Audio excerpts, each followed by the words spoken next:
واتقوا فتنة لا تصيبن الذين ظلموا منكم خاصة واعلموا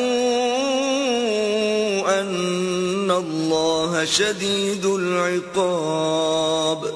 اور اس فتنے سے ڈرو جو خصوصیت کے ساتھ انہی لوگوں پر واقع نہ ہوگا جو تم میں گناہ گار ہیں، اور جان رکھو کہ اللہ سخت عذاب دینے والا ہے. واذكروا إذ أنتم قليل مستضعفون في الأرض تخافون أن يتخطفكم الناس فآواكم وأيدكم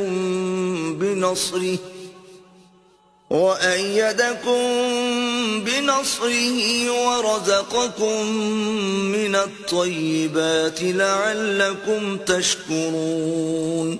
اور اس وقت کو یاد کرو جب تم زمین مکہ میں قلیل اور ضعیف سمجھے جاتے تھے اور ڈرتے رہتے تھے کہ لوگ تمہیں اڑا نہ لے جائیں، یعنی بے خانما نہ کر دیں، تو اس نے تم کو جگہ دی اور اپنی مدد سے تم کو تقویت بخشی اور پاکیزہ چیزیں کھانے کو دیں تاکہ اس کا شکر کرو.